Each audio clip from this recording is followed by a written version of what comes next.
In today's video, I'm going to teach you how to link Google Drive with Notion. By the end, you'll have a clean, organized way to reference your Drive files right inside a Notion database. So your docs, slides, and sheets live alongside your notes and tasks. Start by heading to Notion through your browser or desktop app and open the workspace or page where you want this to live. If you're new to databases in Notion, think of them as smart tables that help you structure information with columns, filters, and views. They're perfect for managing resources, projects, or content libraries. Create or open a database using the table view. Click on Table to get that familiar rows and columns layout. Right away, change the name at the top to something meaningful like Project Resources or Drive Library.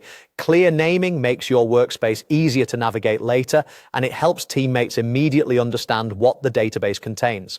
Next, add a new column to this table. In Notion, columns are called properties, and each property can store a specific type of data: text, numbers, dates, people, and in our case, a Google Drive file. Click on Add Property to create that new column. This is where you define how you'll connect Drive to each row. From the property options, select Google Drive file. This tells Notion that the cells in this column will hold links to documents stored in your Google Drive. Give the property a straightforward name like Drive File or Google Doc, so it's obvious what belongs there. If you see prompts to connect your Google Drive, that's normal. It simply lets Notion display and reference your files more reliably. You're still in control of file permissions. Notion won't change your sharing settings on Google Drive. Once the property is added, your table now has a dedicated place for Drive files. This setup keeps your resources organized and makes it easy to see at a glance which file is tied to each entry. A quick tip: keep your database tidy by using additional properties like status or owner if you need context around each file,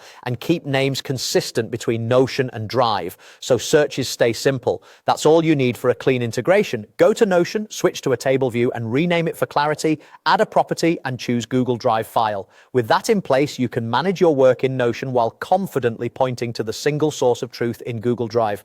Thanks for watching. If this helped streamline your workflow, consider applying the same approach to other databases so your resources are easy to find and maintain.